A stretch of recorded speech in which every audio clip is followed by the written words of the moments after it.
savez, l'idée de faire de la louange et de l'adoration au début d'une rencontre, c'est pas une tradition, c'est pas une religion, c'est pas une obligation non plus.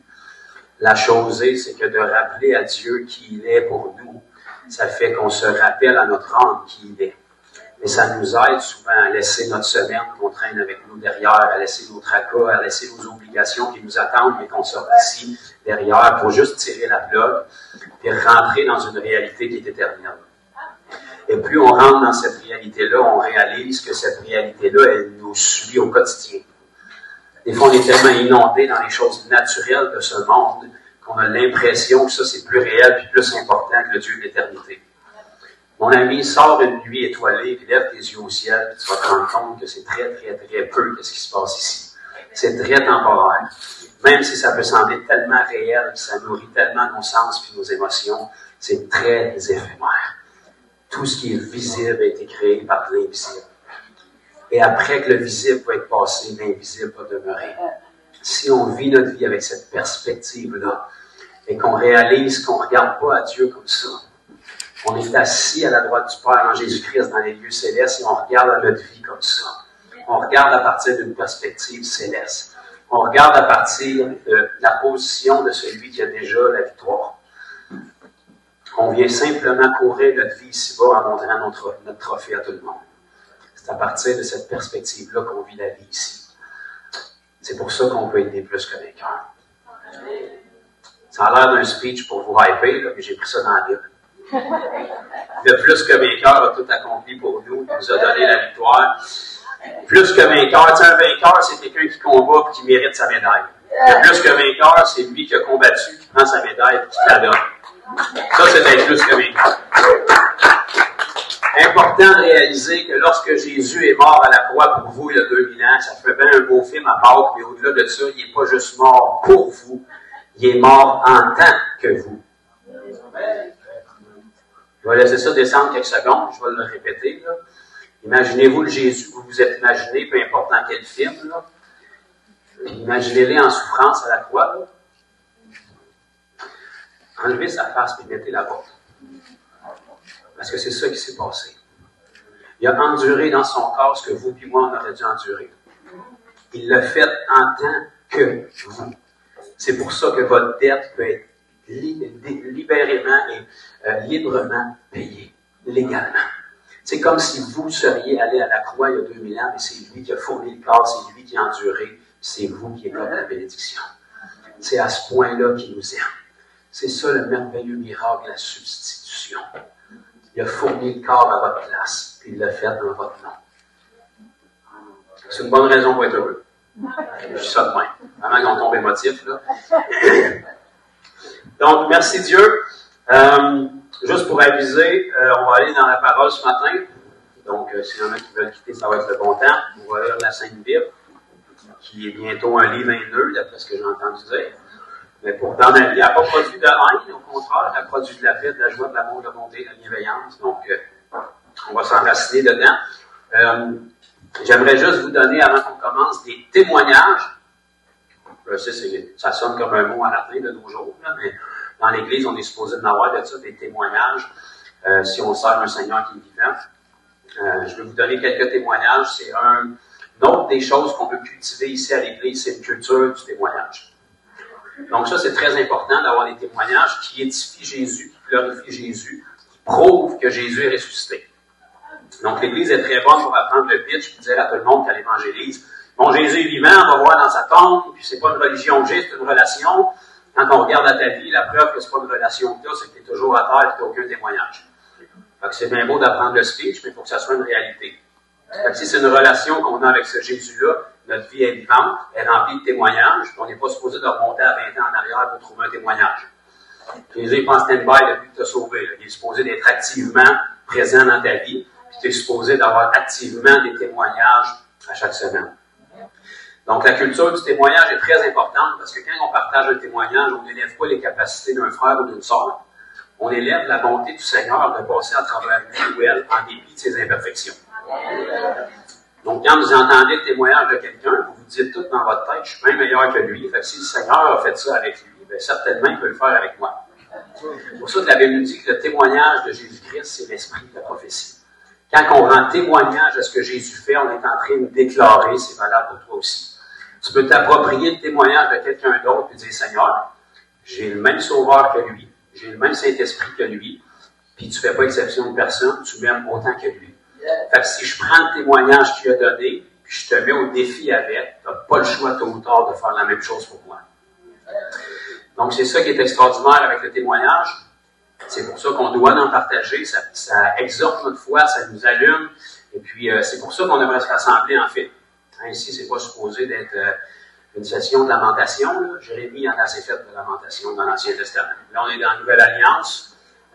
Tous les prophètes, là, Jésus qui avait annoncé, il est venu, tadam, le chat est sorti du sac, maintenant la Bible dit, réjouissez-vous, toujours dans le Seigneur. Donc, sur cette lignée de témoignages, peut-être qu'il y en a plusieurs d'entre vous qui savez, depuis plusieurs années, on est présent dans les salons ésotériques. Bon, c'est pas le seul endroit qui ont besoin de Jésus, mais ils ont quand même besoin de Jésus là. Parce que c'est quand même triste de voir un salon de spiritualité avec toutes les formes de spiritualité, puis que l'auteur de la spiritualité ne soit pas présent dans la majorité du temps.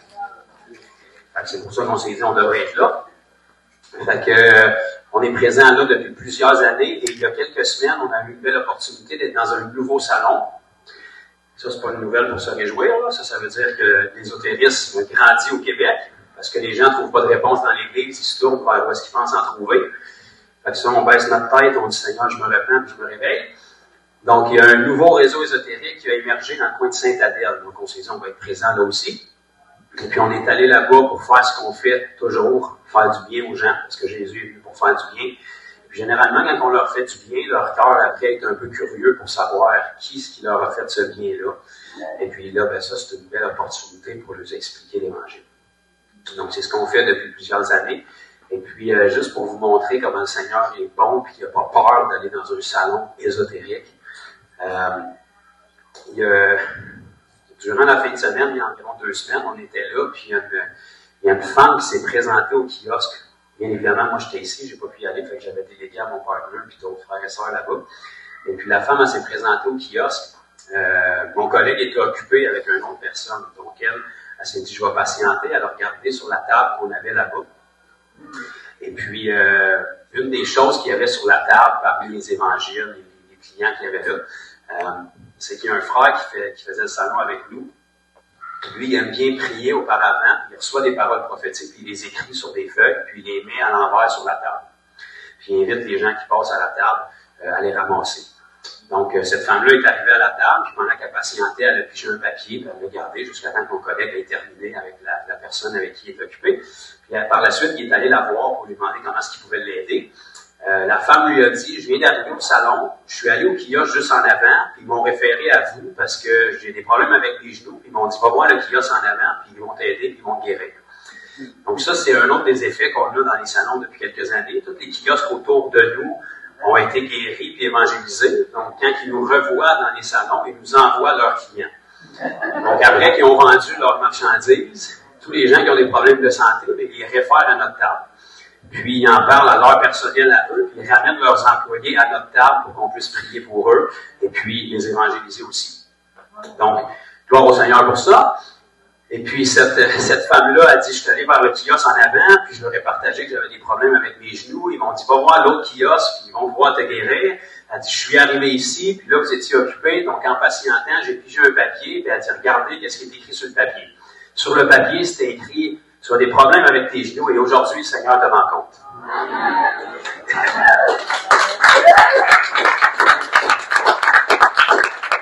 Donc, je sais que c'est un hasard, mais bon.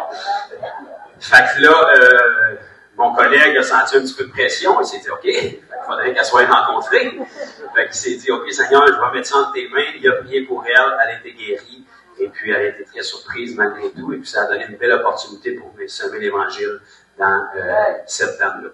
À Sainte-Adèle, au milieu d'un salon ésotérique, probablement la dernière chose que ça tentait de vivre en allant là. Pourquoi c'est arrivé? Ben parce que l'on était présent. Puis si on est présent, Jésus est présent. Donc, c'est une semence supplémentaire, et à force de mettre des semences, ben, ce qui va arriver, c'est qu'on va avoir des récoltes. Oh, il y a du café en arrière pour ceux qui ne sont pas encore réveillés. J'ai dit, à force d'avoir des semences, à un moment donné, on va avoir une récolte. Alléluia. Je vais m'enregistrer des remettre d'avance pour...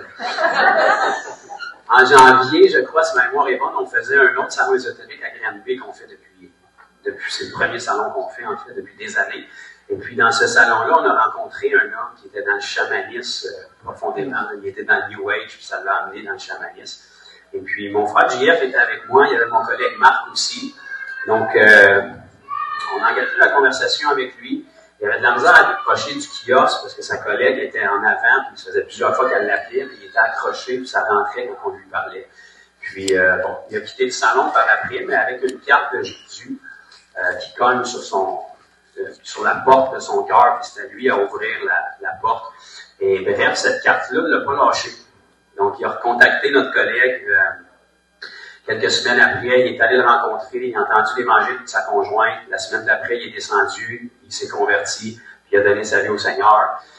Il a fait un feu chez eux, il a pris à peu près tous ses livres, il avait à peu près 1000 piastres de livres d'ésotérisme, de chamanisme, de spiritualité. Il a tout brûlé ça dans le feu sans savoir que c'était écrit dans la Bible. Et puis, il s'est donné à Christ, il a été baptisé avec sa conjointe.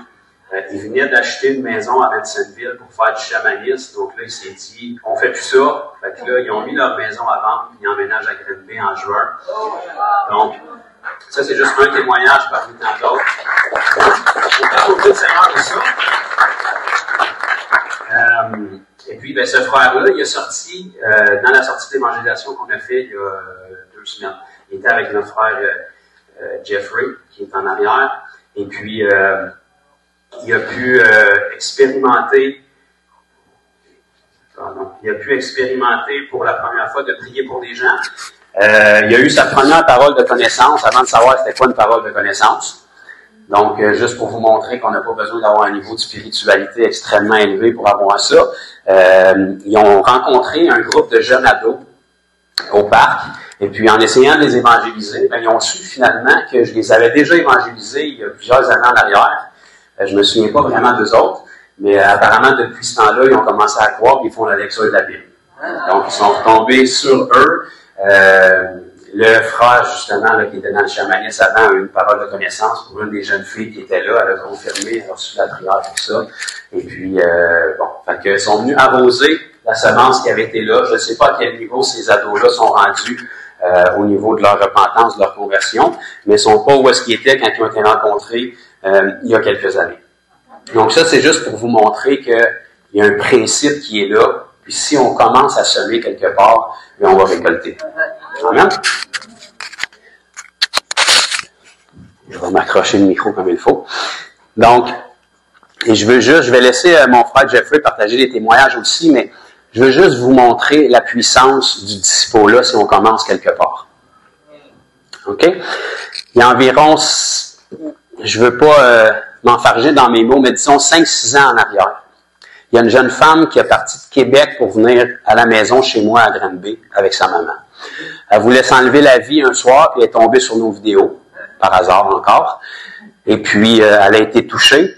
Et puis, elle a décidé qu'elle voulait venir entendre l'Évangile. Donc, elle est partie de Québec avec sa maman, puis elle est venue à la maison. On l'a rencontrée, elle s'est convertie, on l'a baptisée avec sa maman. Donc, merci Seigneur pour ça. Elle est repartie chez elle à Québec. Elle a trouvé que c'était tellement beau qu'est-ce qu'elle avait vécu qu'elle a décidé d'en parler à un de ses amis. Elle en a parlé à un de ses amis. Cet ami-là a réalisé qu'il y avait des besoins dans sa vie parce qu'il était allé dans ses dépendances. Donc, il a décidé de faire un bout de chemin puis de venir rencontrer Annie et Denis, nos bien-aimés que vous connaissez, que j'avais baptisés en 2017. Donc là, on a 2 croisées de chemin qui se font. Cet ami-là a rencontré Annie et Denis. Il a été touché par le message, il s'est repenti, puis il s'est fait baptiser. Il est parti, puis il est allé parler de ça à son ami. Son ami a dit, je suis intrigué qu'un gars comme toi soit intéressé à des choses comme ça. Fait qu'elle a dit, je vais aller rencontrer ce monde-là. Fait qu'elle est partie, elle est venue nous rencontrer, on s'est assis avec elle, on lui a annoncé l'Évangile, elle s'est repentie, puis elle a été baptisée. Donc là, on est rendu à 3 générations sur une personne. Cette personne-là est retournée chez eux, elle en a parlé à son petit frère a été touché, il s'est repenti, puis il a été baptisé. Le frère qui avait amené cette fille-là au Seigneur, un jour, il est allé d'un parc, puis il a décidé de prier pour un couple qui était là. Le couple a été touché, ils ont vécu une guérison, puis ça, c'est Jeffrey et Fanny. Puis là, Jeffrey et Fanny, ils ont sorti il y a 2 semaines avec cette couple-là qui était dans le chamanisme, puis ils leur ont enseigné à prier pour les gens et à partager leur foi. Donc, voyez-vous, ce qu'on voit dans l'immédiat, des fois, ça remonte à bien plus loin que ça. Mais c'est pas une nouvelle doctrine que je vous amène, c'est le principe de la Bible. Depuis 2000 ans, c'est comme ça. Si vous êtes là, c'est parce que le disciple-là s'est fait dans un chemin pour se rendre jusqu'à vous. Donc, je le partage ce matin parce que c'est important d'avoir une culture du témoignage, mais ça va aller aussi directement avec ce qu'on va partager ce matin, parce qu'on va creuser dans la Bible, mais pas tant que ça, parce que c'est assez évident dans le fond.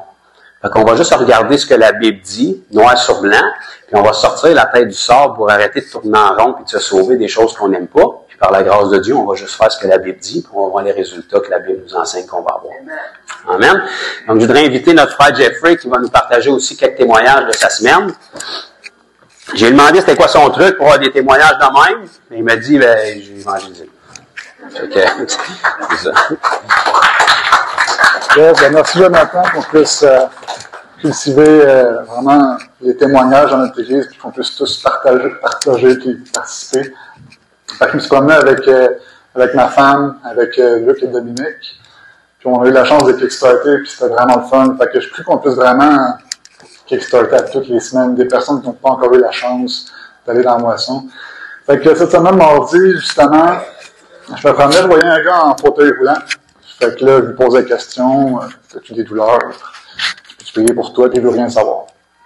Puis il m'annonce qu'il y a d'autres personnes qui ont essayé avant lui, puis il les a toutes rejetées.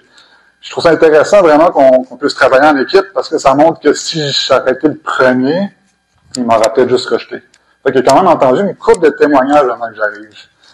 Fait que là, je le laisse me raconter son histoire. Et puis, pendant qu'il me raconte son histoire, ben moi aussi je témoigne de mes histoires, ce qu'on vit avec Jésus. Et puis après ça, il me dit, OK, tu peux prier. Fait que là, OK, il est en fauteuil roulant, là, je vais commencer avec quelque chose de facile. Fait qu'il me dit qu'il a mal dans le bas du dos. Fait que facile, on prie pour la douleur au bas du dos, puis ça disparaît. Et là, après ça, il dit, OK, tu peux prier pour moi. Puis c'est un nom de maladie que je n'avais jamais entendu avant, la paraparésie spastique héréditaire. Fait que, OK, mais là, il faut qu'il m'explique c'est quoi la maladie, je la connais pas. Fait qu'il m'explique tous les symptômes, raideur dans les jambes, manque de force, des spasmes. Quand il y a des spasmes, il tombe par terre. Fait que, OK, je place mes mains sur les jambes, puis je prie. Je lui demande de faire un pas de foi. Fait qu'il se lève debout, il fait une vingtaine de pas dans une direction, puis ensuite, il revient. Fait que j'étais vraiment surpris, vraiment, qu'il fasse ce pas de foi-là, parce qu'il était quand même costaud, puis il m'a dit, si jamais je tombe, il faut que tu me relèves debout. Ça aurait fait une méchante scène en public quand même, mais c'est pas arrivé, heureusement. Fait que le marché, il est revenu, il me regarde avec les yeux, gros comme des 2 piastres, puis il me dit, mon problème principal, c'est la raideur d'un jambe. Fait que, OK, t'en as-tu de la raideur? Il dit, non, c'est complètement parti. Yes. Fait qu'en fait, on a pu échanger nos numéros de téléphone aussi, puis je prie qu'il puisse vraiment me rappeler, qu'on puisse prier aussi pour son fils qui a la même maladie. C'est tous vraiment porté fruit dans sa famille, vraiment. Fait que, voilà, c'était mon petit témoignage. Amen. Donc là, vous êtes fait prendre au piège en venant ici à matin. Ça veut dire que si Jésus l'a fait pour Jeffrey, puis il l'a fait pour moi, puis il l'a fait pour un frère qui était dans le chamanisme, qui a à peu près 3 semaines dans le Seigneur, il peut certainement le faire pour vous aussi. Fait que ça, c'est la trappe dans laquelle vous êtes tombé. Le Seigneur vous a tendu un beau guet-apens. Donc vraiment, c'est ce qu'on veut mettre en avant ici, à l'Église Fondation. Pas parce qu'on est meilleur que qui que ce soit, au contraire. On n'est pas professionnel dans rien, à part aimer le Seigneur. Et puis, on a vu que quand quelque chose marche pas, mais il faut arrêter de faire quelque chose qui marche pas. Faisons donc quelque chose qui marche. Fait que parlant de choses qui marchent, on va faire comme dans la Bible. C'est notre 3e semaine d'enseignement cette semaine, mis à part l'inauguration. Il y en a qui sont ici depuis pas mal les 3 semaines, il y en a qui sont de passage. Je veux vous rafraîchir la mémoire. La première semaine qu'on a eue, il y en a peut-être qui s'en souviendront, on a partagé, le Seigneur m'avait mis des fondements avant qu'on décolle vraiment, qu'il voulait que j'apporte à l'Église. Et le premier fondement qu'il m'avait demandé d'apporter, c'était vraiment un enseignement sur la santé spirituelle. Donc, ça donne rien de faire 1001 plans et d'essayer de bouleverser le monde s'il n'y a pas un chrétien en place qui est en santé spirituelle. Donc, si tu es à terre et tu as de la misère à te traîner, tu vas avoir bien de la misère à rejoindre les autres. Donc, ça, c'est une réalité pour l'Église, mais pourtant, c'est une opposition à parole. Tu es supposé d'être la personne la plus heureuse sur la planète pour être contagieux ces autres. Donc, la première semaine, on avait partagé sur la santé spirituelle. Si vous n'étiez pas là ou vous ne l'avez pas vu, allez sur YouTube, Jonathan Bouchard, tapez santé spirituelle, vous allez trouver toutes les informations qui sont là. Et pour vous résumer, très très simple, un être humain dans le naturel a besoin de 3 choses pour être en santé. Il doit manger, il doit dormir, il doit bouger. Ça me dérange pas votre opinion, je suis pas intéressé de la voir, c'est une réalité. Donc, peu importe à quel endroit qu'on est sur la planète, si on est un être humain, il faut faire ces choses-là pour être capable d'avoir un minimum de santé. Et plus tu pousses dans ces choses-là, plus tu es capable d'accomplir des choses extraordinaires. Et le parallèle spirituel, c'est la même chose. Donc, en tant qu'enfant de Dieu, il n'y a pas de raccourci, il n'y a pas de secret. Tu dois te nourrir quotidiennement avec la parole de Dieu puis avec des enseignements. Tu dois te reposer dans la présence du Seigneur quotidiennement, puis tu dois être actif pour activer la parole que tu as reçue quotidiennement. Et si tu fais ça, une journée, puis une autre journée, tu vas faire des semaines, tu vas faire des mois, tu vas faire des années, puis tu vas te retrouver en santé. Donc, gloire au Seigneur, on n'est pas arrivé au sommet, là. Ça c'est la base, là. Juste arriver au monde, puis être en santé. Avec cette santé-là, ben là, tu as besoin d'être capable de faire quelque chose. Donc, la semaine passée, on avait partagé quelque chose qui est blasphématoire dans l'Église moderne aujourd'hui, c'est les 5 ministères, puis j'ai vérifié, la page n'a pas été arrachée dans la Bible, c'est encore dans Éphésiens 4. Donc, on avait partagé que le Seigneur Jésus, celui qu'on appelle notre Seigneur et Sauveur, il n'y a pas une boîte de suggestions, il nous explique comment son Église fonctionne, puis il dit que dans son Église, il a fait des dons à l'Église qui sont apôtres, prophètes, évangélistes, enseignants et pasteurs. Donc, ça, c'est des dons qu'il a fait à l'Église comme des coachs qui sont là pour vous entraîner dans le but de faire de quoi? Personne qui s'entraîne pour faire rien. Si tu s'entraînes, tu as un but. Soit pour remporter une médaille, peu importe dans quelle discipline, mais tu as un but. Donc, premièrement, il faut être en santé. Ça ne donne rien d'avoir le meilleur entraîneur sur la planète si tu es quadraplégique. Okay? Donc, tu commences par être en santé spirituelle. Après ça, tu t'en vas au gym. Ça, c'est l'église ici. Donc, ici, c'est pas une urgence puis un hôpital pour les mourants. Si tu arrives ici, on te ramène à la vie, puis là, tu es au gym. Fait que tu es exposé aux différents entraîneurs qui sont là pour te perfectionner. Alléluia. Donc, ça, on a partagé ça la semaine dernière. Donc, maintenant qu'on est tous en santé, ou du moins sur la route de la santé, et qu'on commence à se faire entraîner par les différents entraîneurs que le Seigneur a établis dans son Église. Donc, quand je parle ici, c'est pas Joe qui parle par la grâce de Dieu, c'est Jésus qui vous enseigne. Quand un autre ministère parle ici, c'est pas lui qui parle, c'est Jésus qui vous enseigne à travers lui ou à travers elle. Et une fois qu'on est en santé, une fois qu'on commence à être entraîné, la prochaine étape, c'est d'aller faire quelque chose avec l'entraînement qu'on a reçu. Parce qu'on est entraîné pour un but. Il n'y a personne qui va à l'école toute sa vie pour rien faire. À part, il y en a qui font ça pour recevoir des bourses, là, mais techniquement, si tu vas à l'école, c'est dans le but d'arriver à un stage, dans le but de faire quelque chose. Donc, si tu as des diplômes dans tous les métiers de la planète, mais tu n'as jamais fait un métier, pourquoi tu es allé à l'école? Ça a l'air vraiment ridicule, mais l'Église moderne est dans cet état-là. Là.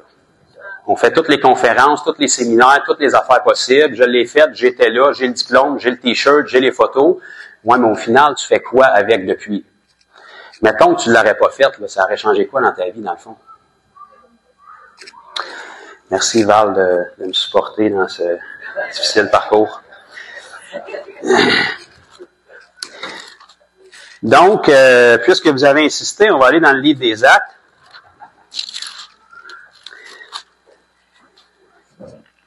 Donc, si on est des enfants de Dieu qui sont en santé, il y a quelque chose en dedans de nous autres qui va bouillir pour faire quelque chose de notre vie. Si on veut faire quelque chose de notre vie, on va vouloir apprendre quelque part. Donc, on va aller se placer sous des ministères dont on reconnaît les fruits. L'important des ministères sous lesquels vous vous placez, c'est pas le nombre de diplômes ou le nombre de followers, c'est les fruits. Est-ce que vous reconnaissez Jésus dans sa vie? Même s'il te dépeigne quand il parle que tu n'aimes pas la face, est-ce qu'il porte les fruits de Jésus? Est-ce que si tu imites qu'est-ce que lui ou elle fait, ça va coïncider avec le Jésus que tu connais dans la Bible? Si la réponse est oui, change-y la face, puis écoute qu'est-ce qu'il a à dire, puis fais comme lui. Il y a des fortes chances que tu n'aimes pas la face. Parce que le Seigneur va certainement l'avoir sélectionné qu'une face que tu n'aimes pas, juste pour te corriger. Parce qu'il veut parler à ton cœur. Donc, ce que vous vivez ici, là, c'est très volontaire. Il y a une façon, puis je vous donne le secret, puis vous le savez pas, mais quand je vous enseigne, la façon dont je suis direct et sarcastique pour beaucoup, c'est fait exprès pour vous bouleverser puis vous mettre à nu. Après ça, la prochaine étape, c'est qu'il y a un petit peu d'humour pour vous anesthésier, pour que vous soyez bien gelés, puis après ça, le Seigneur peut faire une opération à cœur ouvert dans vos cœurs. Vous sortez d'ici, vous avez eu une montagne russe d'émotions, vous savez pas si vous m'aimez ou vous m'haïssez, mais vous ressortez, il y a une transformation qui s'est faite.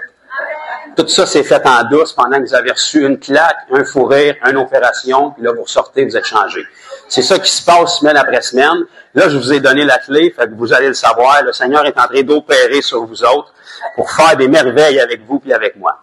Donc, si on regarde dans... Ben oui, je le sais, j'y vais, calmez-vous. Là, c'est Acte 16. C'est beau de prêcher à des chrétiens qui ont faim et soif. Donc, dans Acte 16, c'est vraiment particulier parce qu'il arrive après le chapitre 15. Non, j'ai d'autres choses à vous dire que ça, là. On va lire à partir du verset 3 une déclaration qui, en elle-même, devrait nous amener vraiment beaucoup de raisonnement et puis de questions pour réaliser certaines choses. Puis ce que je trouve aberrant, c'est qu'après 40 ans dans l'Église, j'ai l'impression que personne ne veut se les poser les questions. La raison est qu'on a déjà les réponses, puis on ne veut pas les confronter, les réponses. Regardez ici dans Actes chapitre 16, qui arrive après le chapitre 15, ça nous dit au verset 3, « Paul voulut l'amener avec lui, parler ici de Timothée, et l'ayant pris, il le circoncit à cause des Juifs qui étaient dans ce lieu, car tous savaient que son père était grec. » Bon, pas très excitant comme verset, là. Verset 4, « En passant par les villes, il recommandait aux frères d'observer les décisions des apôtres et des anciens de Jérusalem. » Donc ça, c'était dans la Bible. Je sais qu'aujourd'hui, c'est rendu de l'idolâtrie faire ça, puis j'écoute le Seigneur seulement, alléluia. Mais si tu écoutes le Seigneur seulement, ça fait 20 ans que tu tournes en rond, fait qu'il doit y avoir quelque chose qui cloche. Fait que dans la Bible, il écoutait l'enseignement de ceux que le Seigneur avait établis, parce qu'il voyait les fruits dans leur vie, puis il avançait. Ça nous dit au verset 5, « Les églises ». Tout le monde dit « les églises ». Vous avez été au français à l'école, quand c'est « les » puis qu'il y a un « s » après le nom suivant, ça veut dire c'est au pluriel. Fait qu'il y en avait au moins 2 et plus. Les églises, qu'est-ce qui faisaient les églises? Se fortifiaient dans quoi? Dans la critique contre le pasteur, on le met dehors, on sort de l'église, je m'enferme chez nous, il n'y a plus de pasteur, c'est l'esprit qui m'enseigne. Non, se fortifiait dans la foi. Alléluia. Et augmentait en nombre d'années en an. De jour en jour. Hi, c'est intense, ça. Un peu. On va vérifier dans la mienne, c'est ça que ça dit. OK, ben c'est bien ça. Fait que les églises au pluriel se fortifiaient premièrement dans la foi. Et apparemment, se fortifier dans la foi, ça avait comme effet qu'il augmentait. Ici, augmentait semble être au pluriel aussi. Donc, c'est pas une des églises qui augmentait, c'est les églises. Les églises, c'est toutes les églises. Donc, toutes les églises augmentaient tous en nombre de jour en jour. Donc, pour augmenter en nombre, ça veut dire que si tu as une personne, il faut au moins qu'il y en ait une de plus. Tu arrives à 2. Ça, c'est la table des matières, des additions. Je pense que c'est première, deuxième année dans ces coins-là. Donc, tu as des églises au pluriel qui augmentent d'au moins une personne. Dans quelle fréquence? Bonne question. De jour en jour. Fait qu'une journée, il y avait au moins une personne de plus dans les églises. L'autre journée, il y avait au moins une personne de plus dans les églises. L'autre journée, fait que vous comprenez qu'à cette époque-là, il y avait 7 jours par semaine comme nous autres. Fait qu'au bout de la semaine, les églises avaient au moins augmenté minimum de 7 nouveaux. Là, je suis conservateur. J'y vais en additionnant.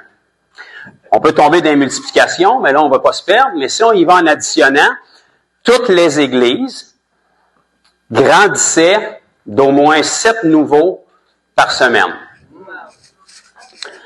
À main baissée, c'est quand la dernière fois que vous êtes allé d'une église ici au Québec où est-ce que vous avez vu une augmentation hebdomadaire, mettons, de nouveaux convertis?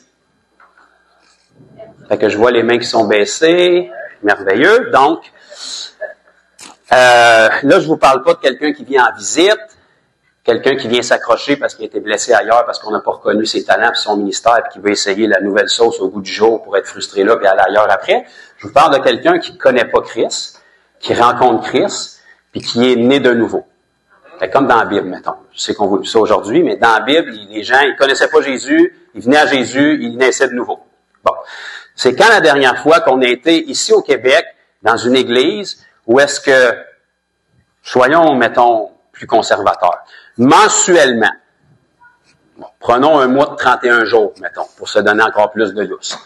Mensuellement, en 31 jours, l'Église a augmenté de une ou quelques nouveaux convertis.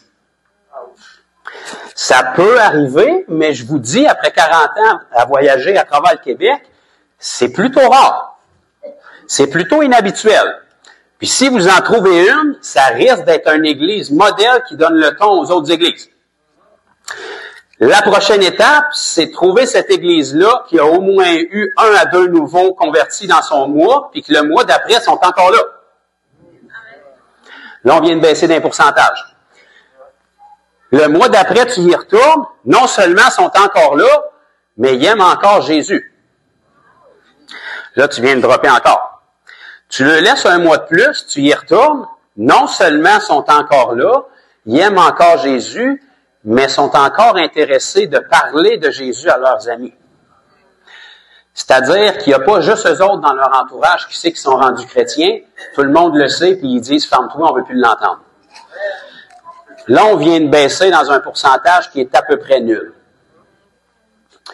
Pourtant, quand l'Église a démarré à cette époque-là, même elle a démarré au jour de la Pentecôte, dans la chambre haute, dans Acte 2, là, on est rendu dans Acte 16. Fait qu'on a déjà plusieurs années qui ont passé. C'est quand même l'Église primitive.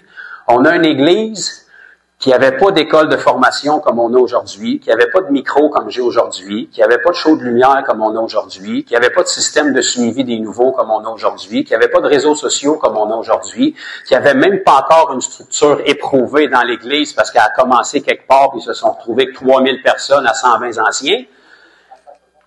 Pourtant, ils ont réussi à faire quelque chose en sorte que l'Église grandissait quotidiennement.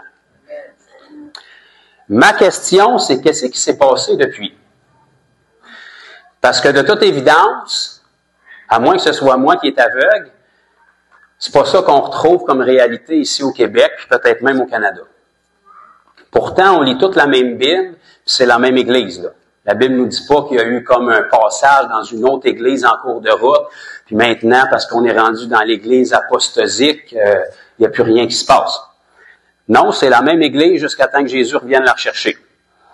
Puis une des raisons premières pourquoi il ne vient pas la rechercher, c'est justement parce qu'il réalise qu'il y a quelque chose qui cloche. Puis même si on aime ça, répéter Maranatha, viens Seigneur Jésus, puis prends-nous avec toi, non, s'il te plaît, viens pas, parce que s'il viendrait tout de suite, le Québec aurait un gros problème. Fait que si tu as de l'amour pour plus que ton nombril, Seigneur, merci de faire durer ta patience, puis donne-moi de pouvoir aller chercher le nombre qui doit être atteint avant de venir, parce que je refuse de croire qu'il n'y a pas plus de chrétiens que ça qui sont appelés au salut au Québec. Fait que ce qui est le plus alarmant, c'est pas que ce soit pas une réalité dans l'Église, bien que c'est alarmant et inquiétant. Le plus alarmant et inquiétant pour moi, c'est que la majorité des gens ne se posent pas la question, ne sont même pas dérangés par ça, puis ne le réalisent même pas. Parce qu'on s'est trouvé un paquet d'autres occupations pour être capable de remplir notre temps dans l'Église, mais au final, au bout de l'année, tu es supposé d'être là pour faire des disciples, puis tu le dis en plus, probablement à tous les dimanches que tu es là pour faire des disciples, mais au final, comment de disciples qu'il y a au bout de l'année de plus? Puis les années passent, puis merci Seigneur pour ta fidélité, ça fait 30 ans qu'on est là. Merci Seigneur pour sa fidélité. Mais si tu n'avais pas été là, honnêtement, ça aurait changé quoi dans le concret? Il y a des églises à peu près à tous les coins de rue ici à Granby.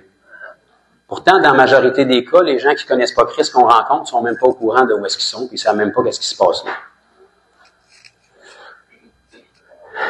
Voyez-vous comment vous êtes silencieux?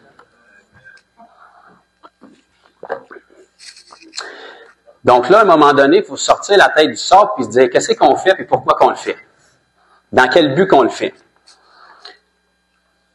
Il y a, dans ce que je vois jusqu'à présent, il n'y a absolument aucune possibilité que quelque chose comme ça puisse arriver, même si on le désirait de tout notre cœur, si on ne fait rien de différent. Mettons qu'on continue à faire ce qu'on fait pendant 50 ans. Là. Comment est-ce que des gens pourraient se rajouter à l'Église quotidiennement? Qu'est-ce qu'on attend? On pense qu'en priant assez fort, ils vont tomber ici devant la porte, puis qu'à un moment donné, on va les cueillir, puis qu'ils vont se convertir, qu'ils vont dire un ange m'a apparu, puis il m'a dirigé au 691 rue de Friend, puis il m'a dit avance en avant, jette-toi sur tes genoux et repens-toi. Ça peut arriver, mais de toute évidence, depuis les derniers 40 ans, c'est pas quelque chose que je vois fréquemment. Fait qu'il y a quelque chose qui cloche là. Fait qu'on dirait qu'on attend que ça arrive, mais pourquoi ça arriverait? Qu'est-ce qu'il y a en place dans la façon dont on fait l'Église pour que ça, ce soit possible? Qu'est-ce qu'on peut mettre en place pour que ce soit possible? Parce que là, on va aller ensemble dans Actes chapitre 2, puis on va regarder un autre principe qui va venir secouer la majorité des gens. J'avise tout de suite ceux qui nous suivent sur les réseaux, le bouton pour se désabonner, c'est celui en bas à gauche. C'était le même que pour s'abonner. Donc, dans Actes chapitre 2, la journée où l'Église a été fondée, donc Jésus, dans Matthieu chapitre 16, l'avait annoncé d'avance, il avait dit « Je bâtirai mon Église, et les portes de l'enfer ou du séjour des morts ne prévaudront point contre elle. » Jésus a tenu parole. Au jour de la Pentecôte, il le fait. Et mon cœur, ma prière et mon intercession, puis la vision que le Seigneur m'a donnée depuis le début, c'est ce passage-là de Matthieu 16 où Jésus a dit « Je bâtirai mon Église. » Et le cri de mon cœur, c'est « Seigneur, fais de nous une Église qui remplit cette promesse-là. » Parce que je refuse de croire que ton Église que tu bâtis n'est pas plus que ce que j'ai vu jusqu'à présent. Parce que l'Église qui nous est dépeinte, que le Seigneur a bâtie dans la parole, c'est une Église qui grandissait quotidiennement. Dans Actes chapitre 2, la journée où elle a été établie, elle a été établie pour une raison. Mon oncle Pierre a décidé de prêcher. Pourquoi il a décidé de prêcher? Parce qu'il ne pouvait pas faire d'autre chose, il venait d'être baptisé du Saint-Esprit. Donc là, on a un autre problème aujourd'hui. Tout le monde est baptisé du Saint-Esprit, puis à part parler en langue et faire le béquin à terre, il n'y a rien qui sort de ça. La Bible te dit que le baptême du Saint-Esprit, la raison première pourquoi tu le reçois, c'est pour être un témoin. Pas pour faire du témoignage, pour être un témoin. Il devrait avoir que ça qui brûle en toi. Le témoignage, c'est un effet secondaire de j'ai trop de Jésus, il faut qu'il déborde quelque part. T'es trop en trouble, ça va trop bien dans ma vie, il faut que je te partage qu'est-ce que j'ai. OK. Verset 46 de Actes chapitre 2. Première journée de l'Église. Ça peut pas être plus pur que ça. Si elle était tordue entre-temps, clairement, là, c'était la version originale. Ça nous dit, ils étaient chaque jour tous ensemble assidus au temple. Ou assidus sur le 691 rue de Friend, ou assidus dans une place assez grande pour que tout le monde puisse y être. Alléluia. Ça, on a compris ce principe-là depuis des années. Ils rompaient le pain dans les maisons. Oups, celle-là, on l'a échappé pas mal. Donc, il était dans les maisons aussi. C'était biblique. C'est possible d'être dans une maison sans être un antéchrist qui est frustré contre le Seigneur. Là. Le Seigneur est autant dans une maison que d'un rassemblement d'église. Puis l'église, elle peut être dans ton garage, dans ton sous-sol, dans ta toilette, ça ne me dérange pas. Quand il y a aussi longtemps qu'il y a plus qu'une personne, puis qu'il y a une structure biblique qui est là, avec des ministères, puis des anciens, puis des diacres, t'as une église. Je sais que vous auriez aimé mieux que je rajoute pas cette partie-là, mais ça prend ça pareil. Donc, ils étaient chaque jour tous ensemble, assidus au temple. Ils rompaient le pain dans les maisons. Ils prenaient leur nourriture avec joie. Donc, pas pour bâcher contre le frère d'une autre église. Non, tous ensemble avec joie. Et simplicité de cœur. Pas juste d'esprit, de cœur. Louant Dieu. Il y avait une raison pour louer. Il venait d'avoir 3000 conversions à leur inauguration d'église. Fait qu'il n'y avait pas le temps de critiquer, puis il n'y avait pas le temps d'avoir des problèmes, parce qu'il y avait 3000 nouveaux à gérer. Donc aujourd'hui, on a bien du temps à perdre, parce qu'on n'a rien à faire. Donc on critique sur la température de la thermopompe, lui il a volé ma place à l'église, la louange était pas bonne, le pasteur me nourrit pas de semaine en semaine, je suis tanné qui parle d'offrande. Moi te dire, mais que tu aies 10 nouveaux à gérer, là, tu vas être occupé ailleurs. Mais parce que tu n'as rien à faire aujourd'hui, puis tu es latent, puis tu fais juste être là, puis recevoir, tu es rendu un obèse spirituel, tu n'es plus capable de te lever. Ce serait mieux d'avoir moins de connaissances mais un peu plus d'obéissance parce que tu vas être redevable sur la connaissance que tu as.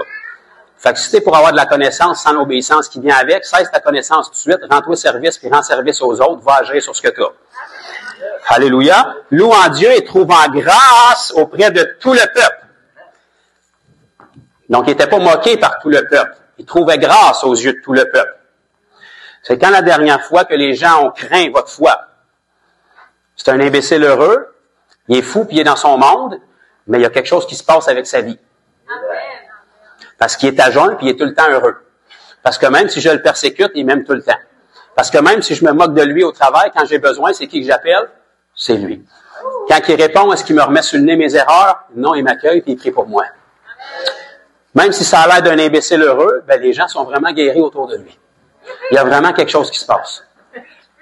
OK. Et le Seigneur, regardez bien, ça c'est la partie qui va vraiment être le coup de grâce. Et le Seigneur. Donc ici, encore une fois, c'est une déclaration. Donc si on veut s'opposer à ce qui est dit, c'est votre libéralité, mais vous n'êtes pas chrétien.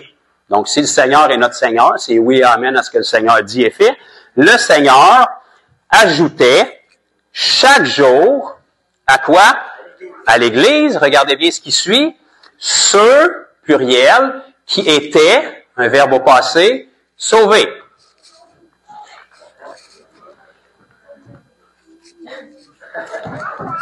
OK, attendez un petit peu, je vais leur dire. Et le Seigneur ajoutait, donc on parle d'addition ou de multiplication, chaque jour, à l'Église, là ça c'est des années avant le passage qu'on a lu tantôt dans Actes 16, là, ceux qui étaient sauvés. Donc la même école tantôt qui vous ont appris que quand il y a un S après le LE, ça fait les au pluriel, c'est la même école qui vous ont appris que le verbe être au passé, c'est était quand il est au pluriel.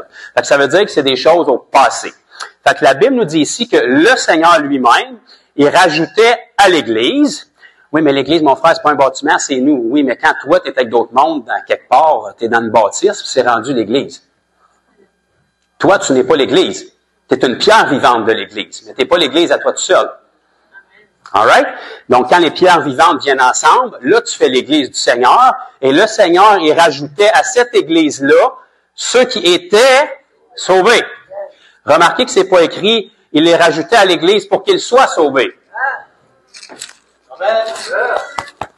Alléluia. Il rajoutait à l'Église ceux qui étaient sauvés. Peux-tu bien me dire aussi qui avait été sauvé si c'est pas à l'Église? C'est ça la bonne question à se poser. Parce que forcément, s'il était rajouté à l'Église sauvé, c'est parce qu'il avait été sauvé quelque part. Comment est-ce que les gens faisaient pour être sauvés dans ce temps-là? Merveilleux, je suis content que vous posiez la question. La Bible nous dit comment est-ce qu'ils pourront croire dans un message qu'ils n'ont pas entendu? Puis comment est-ce qu'ils pourront l'entendre si personne n'est envoyé pour leur annoncer? Vous allez trouver ça dans Corinthiens, puis c'est juste logique dans le fond. C'est même pas une grande révélation. Si je te dis pas mon nom, tu peux pas le savoir. Si je te le dis, tu le sais. Fait que, tadam, c'est ça. Fait que si je te parle de Jésus, puis je t'explique c'est quoi l'Évangile, tu décides ce que tu fais avec, mais tu peux pas dire je le sais pas, maintenant tu l'as entendu. Puis puisque tu l'as entendu, maintenant tu as le choix de croire ou de pas croire. Pour t'aider à croire, je vais prier pour toi, la puissance de Dieu va te frapper, ça va toucher ton cœur, puis tu vas te dire, il y a de quoi de bizarre là-dedans, puis ça se peut que tu décides de délaisser ta vie qui est pas si intéressante que ça, finalement, si tu es honnête avec toi-même, puis de donner ta vie à ce Jésus-là, qui forcément a plus de choses merveilleuses pour toi que ce que tu as vécu jusqu'à présent. Boum, tu donnes ta vie à Jésus, t'es sauvé. Maintenant, qu'est-ce que tu fais? Tu veux te trouver des amis qui sont à peu près fous comme toi, parce que tu sais pas à quoi ça ressemble quelqu'un qui est sauvé. Fait que là, la personne qui t'a partagé de Jésus te prend, puis t'amène à l'Église. Donc là, le Seigneur t'a rajouté à l'Église. Fait que quand tu arrives à l'Église, tu arrives né de nouveau, baptisé d'eau, idéalement baptisé du Saint-Esprit, idéalement tu as été libéré de tes petits amis invisibles, si tu étais malade, tu as vécu des guérisons, et puis là, tu arrives tout frais, la couche aux fesses, encore mouillé du baptême, et puis tu rencontres ta famille. Donc là, tu te dis, « Hey, OK, on choisit pas notre famille, mais de toute façon, j'en avais pas avant de toute façon. » Fait que, il y a un qu'eux autres qui peuvent comprendre qu'est-ce que je viens de vivre. Fait que je vais apprendre à les connaître. Puis parce qu'eux autres, ils ont fait un bout de chemin de plus que moi, ben ils vont commencer à m'encourager par leur vie. Puis parce que le bonhomme que je n'aime pas face en avant, il est probablement appelé du Seigneur, ben je vais écouter qu'est-ce qu'il dit, puis je vais commencer à devenir comme ce Jésus-là à qui j'ai donné ma vie. Fait que là, t'as comme la plus grande révélation de notre siècle, mais en réalité, c'est comme juste comme ça que ça a commencé. Puis nous autres, entre-temps, parce qu'on est plus intelligents, ben on a décidé qu'on ferait les choses différemment. Bon. Je peux pas vous dire que c'est un succès, mais comme on a commencé à arrêter de former les gens à l'Église, on a commencé plus à les entretenir, à les garder assidus là, à leur apprendre à dépendre d'une ou deux personnes, eh bien là, les gens qui aiment vraiment Jésus veulent en parler à leurs amis. Mais ils savent pas comment, parce qu'on leur a jamais montré. Fait que le mieux qu'ils vont faire, c'est qu'ils vont aller en parler à leurs amis, puis ils vont leur dire, viens à l'église avec moi. Fait que là, ils vont les amener à l'église. Puis là, le pasteur, quand il va voir des nouveaux, ben son cœur, ça va être que ces gens-là soient sauvés parce que c'est normal. Fait qu'il va commencer à prêcher le message de l'Évangile pour que ces gens-là puissent être sauvés. Puis à la fin, au milieu ou au début, il va faire un appel pour que ces gens-là soient sauvés. Merveilleux, ces gens-là vont avancer. Puis il y en a un petit nombre qui vont être sincères et qui vont être sauvés. Comment est-ce que c'est qu'ils sont sauvés? Ils ont fermé les yeux, ils ont levé la main, ils ont répété une prière, puis ils ont rempli une carte de membre. Donc là, ils savent qu'ils sont sauvés. Souvent, on les revoit plus à l'église, puis leur vie n'est jamais changée, mais ils ont fait de la prière. Parmi ce petit nombre-là, il y en a un petit pourcentage qui était vraiment sincère, puis même s'ils n'ont pas compris grand-chose, parce que généralement, on leur dit « Veux-tu donner ton cœur à Jésus? » mais on leur a jamais expliqué l'Évangile, c'est quoi la repentance. Il y en a quand même qui sont sincères et qui sont sauvés. Sauf que là, le reste de ton monde dans la congrégation, la seule prédication qu'ils ont entendue ce matin-là, c'est le message de l'Évangile. Bon, merveilleux, ça peut être un bon rappel, mais techniquement, si tu es sauvé, tu es supposé de le connaître, le message de l'Évangile. C'est supposé d'être le lait de la parole. C'est supposé être la première affaire que tu as entendue quand tu as entendu parler de Jésus. Fait que c'est bien, la semaine se passe, si le nouveau décroche pas dans la semaine, il revient la semaine d'après, puis la semaine d'après, il y a encore une couple de nouveaux, fait qu'on va encore apporter le message de l'Évangile.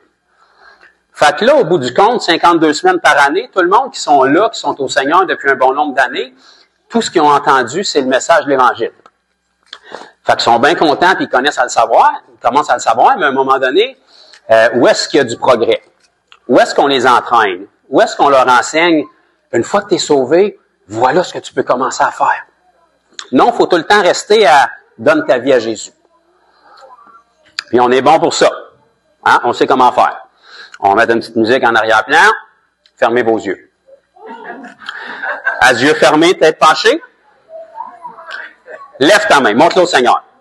Hein? Si tu lèves pas ta main, il ne le voit pas. Lève ta main. Personne ne te regarde.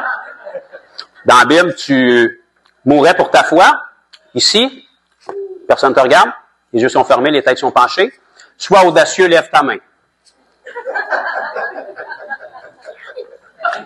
OK, fait que tu as besoin que tout le monde ait la tête en bas et les yeux fermés pour avoir l'audace de dire oui à Jésus. Laisse donc faire, dans le fond. Le Seigneur a vu ta main, puis moi aussi. Change le pitch de la musique. Fais un pas de foi, viens en avant. On l'encourage. Bon, là, il vient de se rendre compte qu'il s'est fait coincer.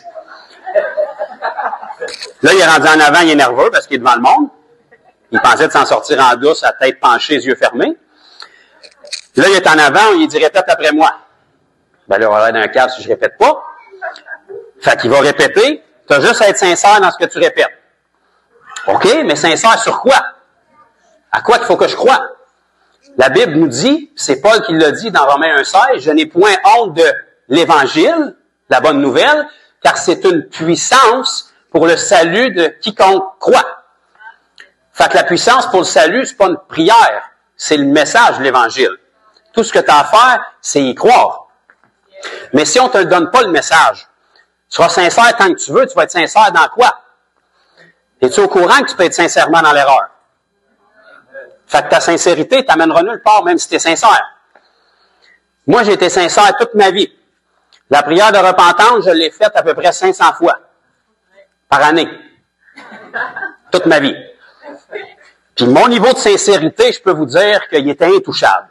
Je l'ai fait debout, je l'ai fait coucher, je l'ai fait à genoux, je l'ai fait à genoux comme ça, je l'ai fait à genoux par en arrière, je l'ai fait en riant, je l'ai fait en pleurant, je l'ai fait en pleurant de l'œil gauche, en pleurant de l'œil droit, puis tout le monde autour avait l'air d'être sauvé, sauf moi. Parce que même si j'étais sincère, j'étais sincèrement pas repentant. Parce qu'ouvrir son cœur à Jésus, ça t'engage nullement à te repentir. La Bible te dit pas de faire un ajout de Jésus dans ta vie. La Bible te dit de renoncer à ta vie. Il y a un prix à payer. Puis si on te l'annonce pas dans le message, sur quoi tu vas croire? Si on te l'annonce pas dans le message, puis le message qu'on te donne, il est tellement bonbon, ben la semaine d'après, quand tu vas avoir des persécutions, puis les chances sont que ça va arriver avant la semaine d'après, ben là, tu vas être démoli. Parce que tu te lançais dans une vie sans problème. Si on t'avait dit que tu te lançais en guerre, mais que maintenant tu allais remporter les combats, puis que de toute façon, la pluie tombe sur les justes comme sur les injustes, que tu sois sauvé, pas sauvé, des problèmes, tu vas en avoir tant que tu es sur la planète. La différence, c'est que quand tu n'es pas sauvé, tu les vois arriver, puis tu es complètement démoli. Quand tu es sauvé, tu es excité de les voir, les problèmes, puis tu cours après même pour pouvoir les régler. C'est ça la différence. Parce que la tempête n'a jamais été un problème. La tempête, c'est un problème quand elle rentre dans le bateau pour le faire couler. Mais tant que la tempête est en dehors du bateau, un bateau, c'est fait pour flotter dans la tempête.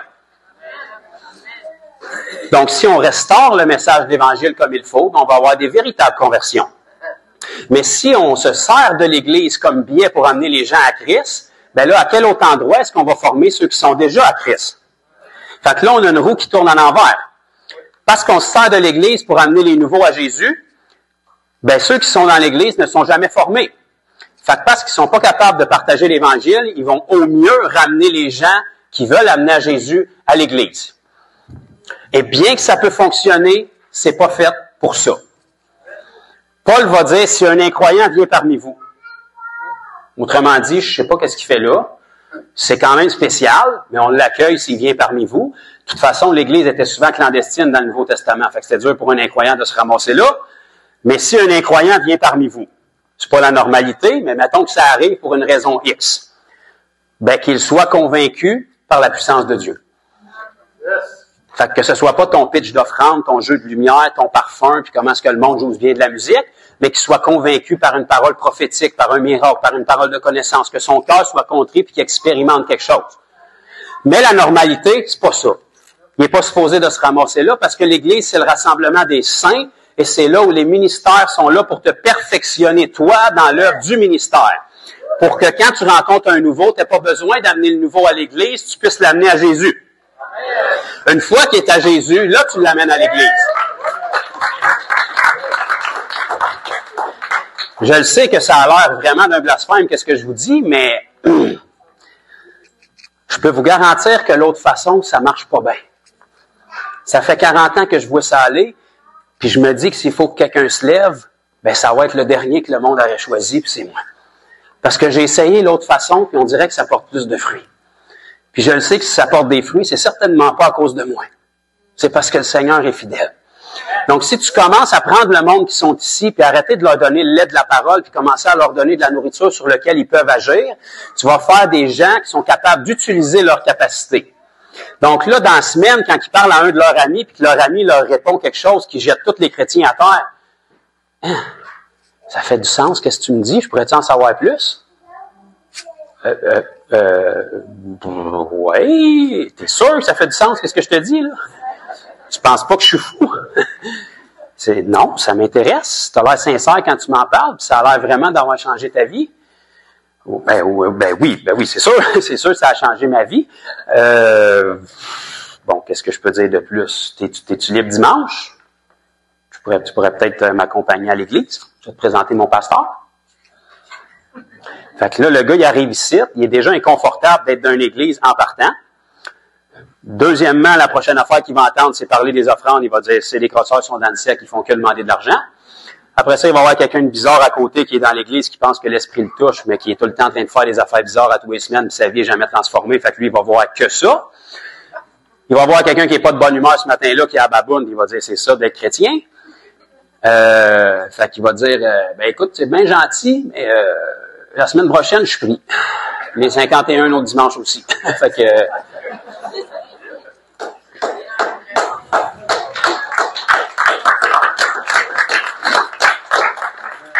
Mais mettons qu'on déciderait de virer la roue en envers puis de faire les choses de la façon biblique. Si on déciderait que s'il y a un nouveau ici, on l'accueille à bras ouverts, mais il n'est pas supposé de se sentir bien. Il est supposé de se sentir convaincu ou de vouloir s'en aller. Un ou l'autre. S'il est ici semaine après semaine puis qu'il trouve qu'on est une belle gang de monde souriant, là, quelque chose qui cloche. Si la présence de Dieu n'est pas assez forte pour lui donner une conviction de péché, déplogue la switch de la musique, arrête la prédication, remets-toi sur tes genoux puis priez jusqu'à temps qu'il se convertisse. Ça va être ça l'enseignement matin. Ça devrait être comme ça. Si on est là semaine après semaine puis qu'on est une belle gang puis que le monde nous trouve gentils, mais que tu restes dans tes péchés puis que jamais tu as la conviction de péché puis que jamais tu entends parler de péché puis que jamais tu es témoin de miracles, quelque chose qui cloche là. Si tu es ici puis tu n'es pas à Christ, tu n'es pas supposé d'être bien. Tu es supposé d'être convaincu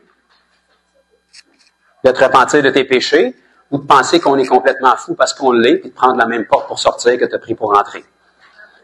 En revanche, les gens qui sont ici, c'est des gens qui connaissent déjà Jésus, qui s'en viennent au gym pour pouvoir grandir. Et puis là, on va te perfectionner puis t'équiper pour que tu saches quoi faire quand un de tes amis ou de tes ennemis te dit Comment je peux faire pour être comme toi? Qu'est-ce que tu as vécu? C'est quoi ton témoignage? Ça m'intéresse. C'est qui Jésus pour toi? Pourquoi tu crois en Jésus? Comment ça que tu arrives à croire en Jésus? Il faut que tu sois équipé. Quand ton ami vient se plaindre qu'il a mal là depuis des années, il devrait s'allumer des petites cloches. Comme, mettons, ils imposeront les mains aux malades et ils seront guéris. Puis ta réponse, ça devrait pas être « Je voudrais bien, mais je ne sais pas comment faire. Je l'ai jamais fait. » Ben c'est sûr qu'avant de le faire, tu ne sauras jamais comment faire. Hein? Ça, c'est comme ça pour tout. Fait que tu seras jamais assez formé pour prier pour les malades jusqu'à temps que tu pries pour les malades. Tu n'auras jamais assez d'expérience pour chasser les démons jusqu'à temps que tu chasses les démons. Fait que ça fait 10 ans que tu attends d'avoir de l'expérience, mais tu t'attends qu'elle va tomber de où, ton expérience? Ça fait 10 ans que tu attends de connaître assez bien ta théologie pour pouvoir évangéliser, mais quand est-ce que tu vas le savoir qu'elle est assez bien ta théologie pour pouvoir évangéliser parce que tu évangélises? Ça fait 10 ans que tu suis des formations et que tu as tous les diplômes d'école de guérison, mais c'est quand que tu as guéri un malade? Comment tu sais que tes écoles étaient bonnes? Si la personne qui t'enseigne n'en guérit pas de malade, pourquoi tu écouterais ce qu'elle a à dire? Fait qu'à un moment donné, ça va te prendre une première fois. Puis après une première fois, ça va être une deuxième, puis après une troisième, tu es rendu genre avec une expérience. Fait que là, tu as eu de l'expérience tout d'un coup. Et tu prends de l'expérience à mesure que tu en fais. Fait que là, tu es allumé quand tu fais face aux besoins, puis tu ne dépends plus de l'Église pour amener les gens à Christ. Parce qu'en passant, on n'est pas appelé à amener les gens à Christ. On est appelé à leur amener Christ. Fait que tu es supposé de personnifier ce Christ-là, puis quand les gens te rencontrent, ils goûtent au fruit de l'esprit qui est dans ta vie, même s'ils n'ont aucune idée c'est quoi Galates 5, puis ils se disent « c'est bon qu'est-ce qu'ils ont ». Même s'ils ont de l'air des imbéciles heureux, il y a quelque chose dans leur vie qui est différent de la mienne. Ils ont l'air heureux dans leur stupidité. Je serais intéressé de plonger mes regards là-dedans. Fait que toi, quand tu as cette réponse-là de tes amis ou de tes ennemis, tu sais quoi faire. Tu sais comment prier pour eux. Tu sais comment chasser leurs démons. Tu sais comment t'asseoir avec eux et dire, regarde, on va prendre un 10-15 minutes, 30 minutes s'il faut, je vais te partager la bonne nouvelle de l'Évangile. Ça, c'est simple, simple, simple. Je te le donne. Si tu y crois, tu vas prendre une décision puis ta vie va être changée. Si tu y crois pas, tu vas rester dans tes péchés puis tu vas continuer comme si de rien n'était. C'est aussi simple que ça. Il n'y a pas de formule magique, c'est pas plus compliqué que ça. Puis une fois qu'il a entendu l'Évangile, c'est comme une plateforme d'atterrissage, puis sa foi que le Seigneur lui a déjà donnée, qu'il ne pouvait pas atterrir sur rien avant parce qu'il ne connaissait pas l'Évangile, bien là, on va avoir une piste d'atterrissage, puis ça se peut qu'elle vienne se poser sur ce que tu as dit, puis pouf, il y a un miracle qui va se passer dans son cœur. S'il y a un miracle qui se passe dans son cœur, tu le sais que dans la Bible, quand les gens donnaient leur vie à Christ, ils voulaient ensevelir leur vieille vie le plus rapidement possible. Fait que tu sais qu'il faut les baptiser. Fait que t'as pas besoin d'un comité puis un mois de préparation pour ça. Tu trouves de l'eau puis t'es baptises. Je sais que tu sais pas comment puis que t'as peur de faire des erreurs. C'est pour ça qu'on est là pour te former. Fait que si tu as un ami qui veut donner sa vie à Christ, on y va avec toi puis on y partage l'Évangile avec toi pour que tu apprennes à le faire. Puis quand la réponse est positive, on le baptise avec toi pour que tu apprennes à le faire. Si tu le tiens trop longtemps dans l'eau puis il n'y a plus de bulles qui montent, on le ressuscite après. Puis après ça, on prie pour lui. Puis après que tu l'as fait 2-3 fois, tu sais comment faire. Puis tout le monde te regarde et ils disent, comment ça, tu sais comment faire ça? Ben, tu dis, parce que moi, je vais à l'église, moi. C'est ça qu'on apprend à l'église, à être des chrétiens. Fait que là, cet ami-là, quand il sort de l'eau du baptême, et qu'il reçoit le Saint-Esprit, pour lui, t'es comme Jésus, là. T'es la plus belle version de choses divines qu'il a jamais vues de sa vie. Fait que tout ce qui sort de ta bouche est important, là. Fait que si tu commences à y parler du Père Noël, ça se peut qu'il te croie. Fait que c'est donc d'y parler de la vérité. Fait que c'est là que c'est important que ta vie soit sanctifiée. Parce que tu peux tout faire ça, même si tu vis dans le péché, tu as juste besoin d'avoir de l'obéissance, de l'audace et un minimum de formation. Mais quand que lui, il naît de nouveau, il va regarder à ta vie comme le meilleur modèle qu'il a. Fait que là, c'est important que tu modèles Jésus comme il faut. Fait que là, c'est important que tu aies une vie de sainteté, c'est important que tu aies une vie de prière, c'est important que tu puisses lui enseigner c'est quoi que ça fait un chrétien quand ça vient de venir à Christ. Et puis là, après ça, tu lui dis, je vais te présenter une famille, je sais que j'ai l'air d'un imbécile heureux en ce moment, mais je suis pas tout seul. J'ai une famille d'imbéciles heureux comme moi, je vais t'amener puis je vais te les présenter. Puis ils ont tous un arrière-plan différent du tien, mais ils ont tous été rachetés par le même Jésus puis ils ont tous le même point initial. Ils sont venus à Jésus, ils ont perdu leur fardeau puis ils sont ressortis remplis de l'Esprit. Puis tout ce qu'ils veulent maintenant, c'est connaître ce Jésus-là puis le faire connaître. Donc là, quand ils arrivent ici, il est déjà à Christ. Puis là, on peut commencer à l'entraîner et à lui montrer comment être un disciple. C'est pour ça que le Seigneur ajoutait chaque jour à l'Église ceux qui étaient sauvés. C'est pour ça que les apôtres allaient prêcher partout. C'est pour ça que quand Pierre et Jean ont rencontré le boiteux à la belle porte du temple, ils n'ont pas dit « T'es un peu, je vais appeler le service de navette, puis on va te ramener au temple. On a une réunion cette semaine, puis d'après moi, si on proclame assez la parole sur toi, on va arriver à monter ton niveau de foi jusqu'à temps que tu sois capable, si ta dîme est assez grosse, d'obtenir ta guérison. » Voilà ce que Pierre n'a pas dit. Voilà ce que Pierre n'a pas dit non plus. Quand le boiteux lui a demandé l'aumône puis de l'argent, Pierre n'a pas dit « Je sais que Dieu veut te guérir, mais je ne sais pas si c'est son temps. » Il faudrait peut-être passer par quelques repentances avant. Fait qu'on va prier le Seigneur puis on va regarder ce qu'il va faire. Non, Pierre a dit quelque chose qui est blasphématoire aujourd'hui. Il a dit « De l'or et de l'argent, on n'en a pas, mais ce que j'ai, je te le donne. » Il n'a pas été obligé de supplier le Seigneur et de demander la permission pour savoir si c'était la volonté de Dieu qu'une guérison s'opère à la belle porte du temple cette journée-là. Depuis que Jésus est ressuscité, c'est oui et amen. Tu n'as plus besoin de le consulter. Il a été déchiré en lambeaux pour te montrer que c'était oui. Parce que Pierre connaissait son identité, puis il connaissait son autorité, puis il connaissait son mandat. Il n'a pas eu besoin de consulter pour savoir s'il avait le droit. Il a dit ce que j'ai. La guérison, c'est quelque chose qui m'appartient parce que je suis un croyant. Puis la Bible dit que les croyants, ils imposeront les mains aux malades et les malades seront guéris. Ils chasseront les démons. Ils saisiront les serpents. S'ils boivent quelques orages mortels, ils ne feront point de tort. Ils parleront une nouvelle langue. J'ai ça, si je suis un croyant. Ce que j'ai, je te le donne. Au nom de Jésus, lève-toi. Boum. Fait que là, on vient de démolir 3 écoles de guérison juste là. Il savait quoi faire. Ce gars-là, à partir de là, il ne voulait plus les laisser. Puis il est devenu un témoignage, puis ça l'a attiré environ 5000 conversions. Un miracle. Pourquoi? Parce que Pierre a fait ce qui devait être fait. Quand ça a attiré environ 5000 personnes qui ont voulu savoir qu'est-ce qui s'était passé avec le monsieur qui était malade, qu'est-ce que Pierre a fait? Pourquoi pas prêcher l'Évangile, mettons? Ça a bien marché il y a quelques jours, on en a eu 3000. Si on refait la même affaire, qu'est-ce qu'il me dit qu'on n'aura pas 3-4 000 de plus? Fait qu'il a refait la même affaire, puis il y a eu des résultats. Puis l'Église a toujours fonctionné comme ça. Une Église est faite avec des membres parce qu'on est un corps.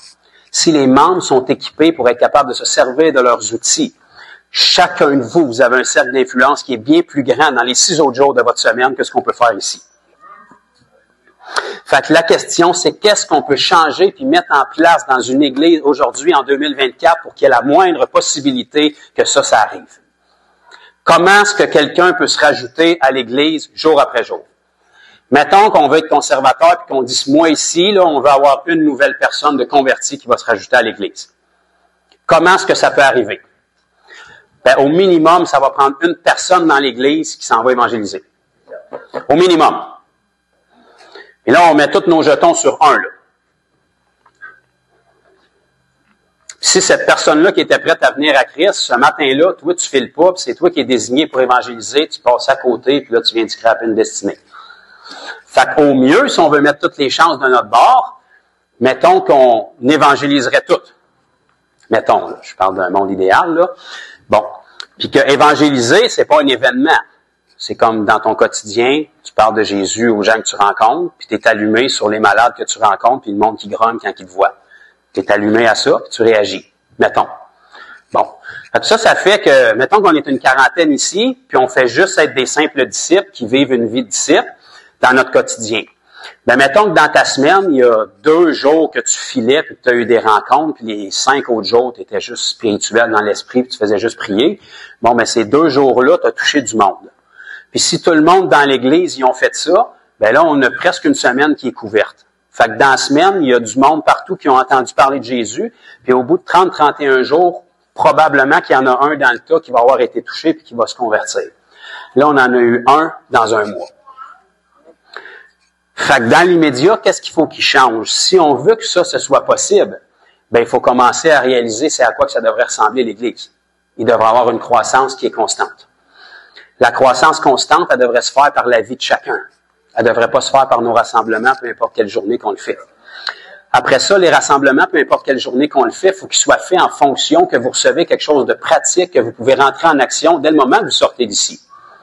Si vous ressortez d'ici en ayant l'impression d'avoir eu de la viande tellement profonde en parole que vous n'êtes plus capable de bouger parce que vous êtes bien plein, mais vous n'avez aucune idée où commencer, il y a quelque chose qui cloche.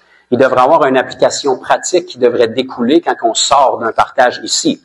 Il devrait y avoir des témoignages qui nous ont allumés, puis il devrait y avoir des choses à faire en application, qu'on sait quoi faire pour changer notre tir.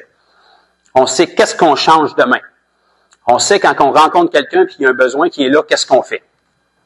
On sait qu'il faut prier pour lui pour qu'il soit guéri s'il y a un besoin. On sait qu'il faut s'asseoir avec s'il y a des questions sur Jésus. On sait quoi faire avec ça.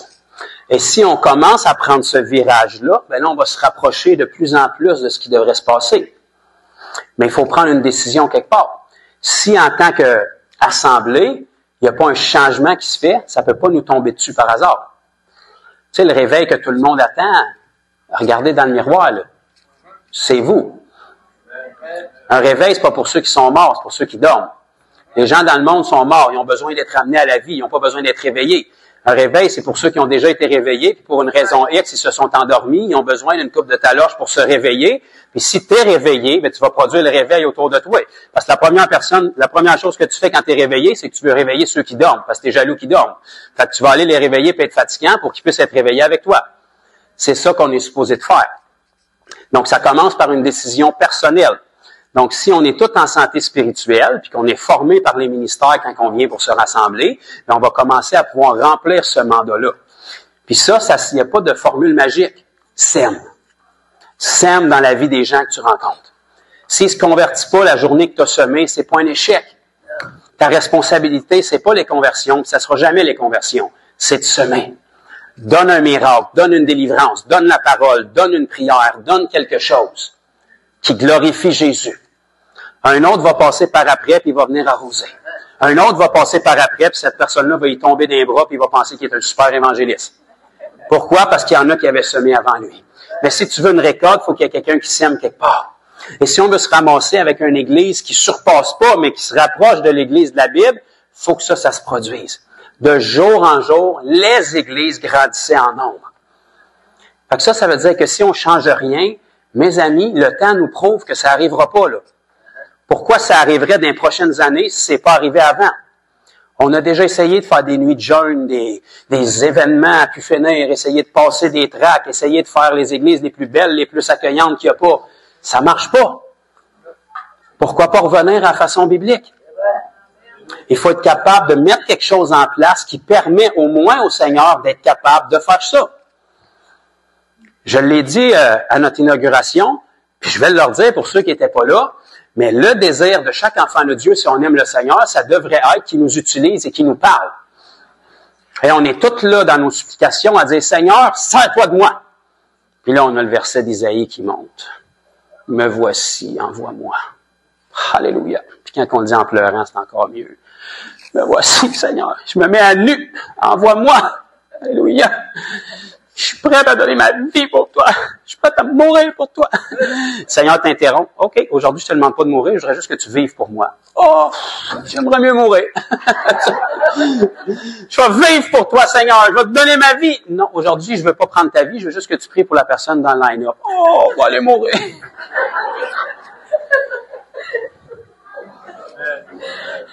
T'es prête à payer le plus grand prix, mais t'es pas prête à étendre ta main pour parler à quelqu'un dans le line-up? Ça prouve-tu que tu n'es pas prête à payer le plus grand prix, dans le fond? Seigneur, utilise-moi. Parfait. Seigneur t'a exaucé. Il te répond du ciel, puis il dit, quand? Regarde-moi, Satan. Seigneur, envoie-moi.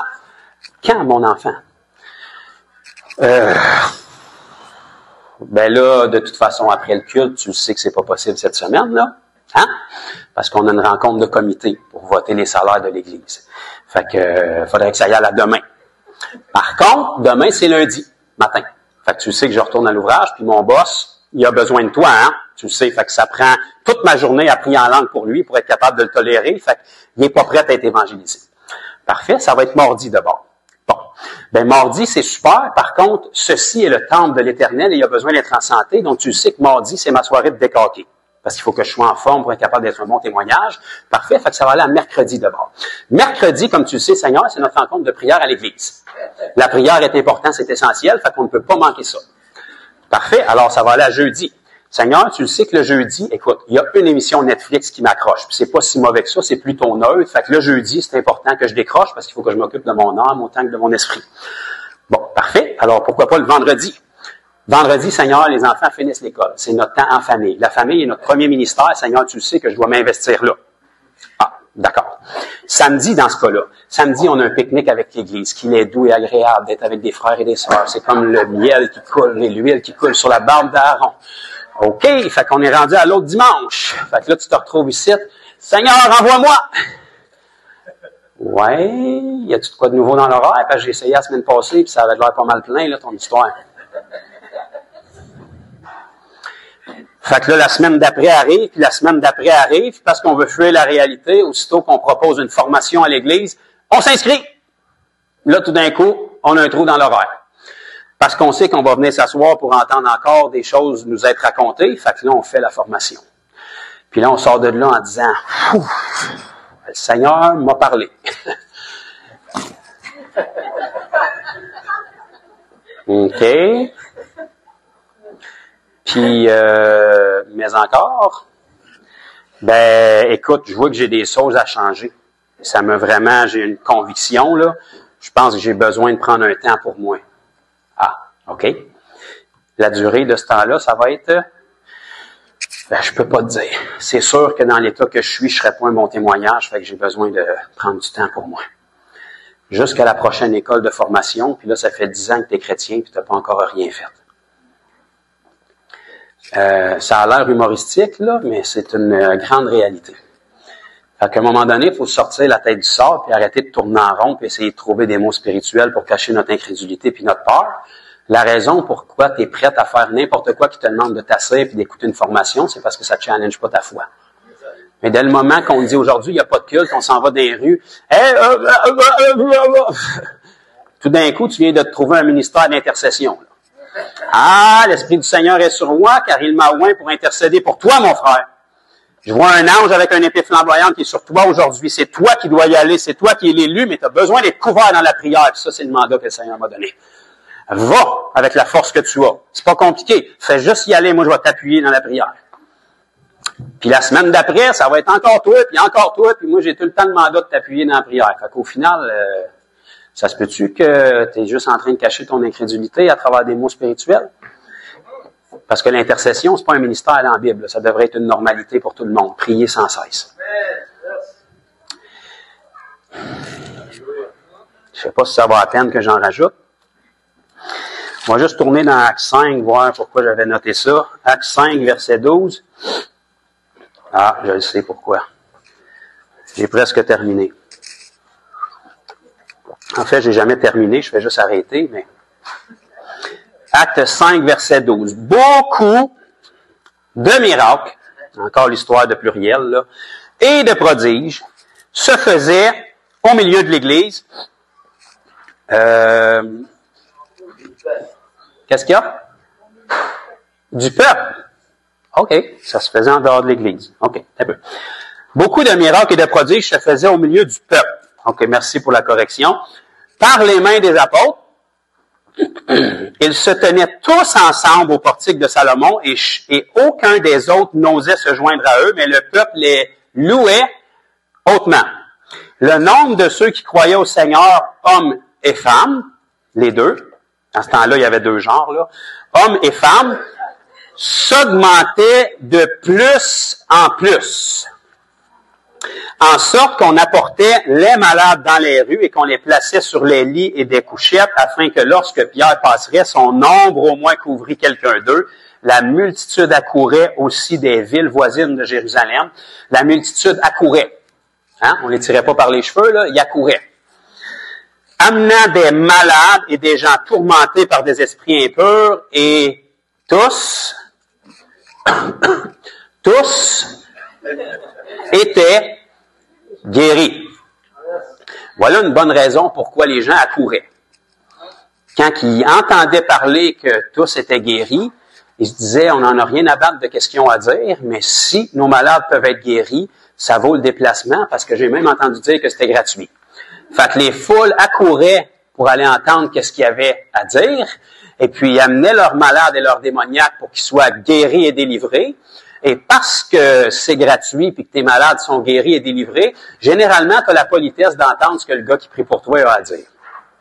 Si le gars ou la fille qui prie pour toi est un enfant de Dieu puis qui a été bien formé dans une église, il sait quoi te dire. Puis parce qu'il sait quoi te dire, puis que le malade qui était devant toi, sa vie vient d'être transformée en quelques secondes, ça se peut que ton cœur débarque de son orgueil, qu'il y a une petite humilité qui monte, puis que tu te dises, j'aimerais rencontrer ce Jésus-là qui est capable de bouleverser une trajectoire de vie en quelques secondes. Et c'est ça qui se passait. Il y avait beaucoup de miracles et de prodiges qui se faisaient au milieu du peuple. Et là, on voit que c'est par les apôtres, mais il n'y a pas que les apôtres qui faisaient ça. Si on continuerait quelques chapitres après, on entend parler de Philippe. Philippe a fait la même chose en Samarie. Si on continuerait au chapitre suivant, au chapitre 9, on entend parler d'un inconnu qui s'appelle Ananias, qui est un simple disciple, qui a eu une vision du Seigneur, qui s'est rendu rencontrer Saul de Tarse, qui a prié pour lui, qui a ouvert ses yeux, qui l'a baptisé d'eau, du Saint-Esprit. Ça a fait le Paul qui nous a donné notre Nouveau Testament. Un simple disciple. On sait son nom, Ananias. On sait que c'est un homme pieux, puis qu'il avait un bon témoignage. C'est tout ce qu'on sait de lui. Puis si on continue à lire, on voit que quand la persécution a éclaté à Jérusalem, même si c'était le diable qui envoyait la persécution, il s'est tiré dans le pied parce que là, les disciples ont commencé à s'enfuir. Mais dans leur fuite, ils annonçaient l'Évangile. Puis ils ont décidé de l'annoncer même aux non-juifs. Ça nous dit qu'il y a eu beaucoup de miracles, puis il y a encore eu des conversions qui seront sorties de là. Pourquoi? Parce que ces gens-là faisaient quelque chose et l'Église pouvait grandir en nombre de jour en jour parce que chaque pierre vivante dans l'Église était active pour faire sa partie. Fait qu'il faut vraiment qu'on soit conscient, que vous soyez ici en visite ou que vous soyez ici en permanence. Tout ce qu'on fait dans l'Église, il faut qu'on adapte notre vie en conséquence, qu'on se rende disponible pour que ça puisse arriver. Et si on veut être capable d'avoir une croissance quotidienne, il faut que chacun soit capable de mettre des semences dans notre semaine. Si c'est toujours l'affaire d'une personne, ça ne fonctionnera pas. Vous savez, un des ministères qui est marqué par les conversions, c'est évangéliste et souvent apôtre. Mais le problème, c'est que dans l'Église, on a pensé que c'était leur travail. Donc, on pense que l'évangéliste, son ministère, c'est d'amener des gens à Christ. Il est capable d'en amener à Christ, il y a cette grâce-là. Mais son ministère, c'est pas pour les gens du monde, c'est pour l'Église. On a vu la semaine dernière que les 5 ministères sont là pour perfectionner les saints. Pas les gens du monde, les saints. Si on réduit l'évangéliste ou l'apôtre à amener des gens à Christ, quand est-ce qu'ils vont pouvoir nous entraîner? Parce qu'un seul homme, autant extraordinaire il peut être, ou une femme ne pourra pas sauver le monde à lui tout seul. Si en revanche, on lui donne la place qu'il mérite dans l'Église et qu'on permet à la grâce qui repose sur sa vie de couler sur nous, si l'évangéliste est vraiment appelé du Seigneur, la capacité que le Seigneur lui donne, c'est pas pour sauver le monde, c'est pour t'équiper, être capable de représenter Christ. Le prophète, il n'est pas supposé d'être juste capable de te donner ton numéro de compte bancaire et ton solde, il est supposé d'être capable de t'équiper dans la dimension prophétique pour que tu puisses prophétiser aussi. L'enseignant est supposé pas juste d'être capable de te donner le grec, l'hébreu puis le latin puis t'émerveiller par ses connaissances. Il est supposé que quand il te parle, tu comprends des choses puis toi, tu deviens affermi dans la parole pour être capable de la retransmettre. Les ministères, leur mandat, c'est de nous perfectionner. Pour que nous, on soit capable de faire le travail puis que ça repose pas sur eux. Parce que si le travail repose sur les ministères, ils vont passer leur temps à interagir avec les gens du monde puis ils travailleront jamais auprès des saints. Fait qu'on va avoir une roue qui tourne à l'envers. Mais si en revanche, on laisse les ministères faire le travail dans l'Église, l'Église va faire le travail en dehors des murs de l'Église, et puis les gens qui vont venir se joindre à l'Église, c'est des élèves qui vont venir se joindre à l'armée, et puis là, les ministères vont pouvoir couler et faire leur travail. Et puis là, il va y avoir une saine croissance. On n'aura pas une roue qui tourne à l'envers, mais on va avoir quelque chose qui se développe et qui prend de l'expansion. Alléluia! Donc, je vais devoir arrêter là, même si j'ai encore beaucoup de choses à vous dire. Mais je veux juste vous rappeler, premier point qu'on a couvert il y a quelques semaines, c'était qu'il faut être en santé. Tout ce que je viens de vous dire là n'a aucune importance si vous n'êtes pas capable d'être ferme et stable pour vous-même. Donc, on ne doit pas être au Seigneur une semaine à tous les 2 mois. Là. On doit être en permanence accroché au Seigneur, puis être ferme, demeurer dans la joie, demeurer intime avec le Seigneur. Si on est en santé, on trouve quelque part pour se greffer où est-ce qu'on est équipé. Puis une fois qu'on est équipé, on passe à l'action pour remplir le mandat que le Seigneur nous appelle à faire. Et c'est ça qui va nous garder en vie. C'est ça qui va garder une Église qui va avoir un sain développement. Dès qu'une Église est stagnante, on commence à se regarder le nombril puis à se juger les uns les autres. Dès qu'une Église est en action, tu viens d'arriver au Seigneur, tu as 2 semaines dans le Seigneur, tu devrais presque être rendu parmi les anciens. Parce que s'il s'en est rajouté à tous les jours, on a besoin de toi. Pas le temps de rester à la couche pendant un mois, là. Allume, dégèle, plonge-toi dans la parole, parce que les nouveaux qui arrivent, ils vont avoir besoin de toi, puis moi, j'ai besoin de toi. S'il rentre 7 nouveaux, mettons à 1 par jour parce qu'on fait notre travail, c'est sûr qu'après 2 semaines, moi, je suis plus capable de suivre le compte, là. Je suis pas capable d'investir ma vie dans 7 nouveaux qui partent à 0. Fait que j'ai besoin que ceux qui sont là sachent quoi faire avec un nouveau. Si tu veux être capable de faire un disciple, il faut premièrement que tu sois un disciple. Si tu veux être un disciple, il faut que tu aies été un disciple. Ça tombera pas du ciel. Il faut que tu commences à être discipliné dans les enseignements de ton maître pour vivre ce qu'un disciple vit, pour être capable de le transmettre aux nouveaux qui arrivent. Alléluia. Je voudrais juste partager des paroles que le Seigneur me mettait à cœur, que je crois qui sont pour des personnes spécifiques ici. J'aimerais ça qu'on rentre en prière, prier en esprit, ceux qui sont baptisés du Saint-Esprit, ceux qui ne le sont pas. S'il vous plaît, demandez-le au Seigneur pour le recevoir. Ceux qui sont secs depuis 20 ans, qui ont besoin d'être raflammés. Si vous avez même 2 mots en langue depuis 20 ans, c'est le temps d'être rafraîchi à matin. Merci, Seigneur.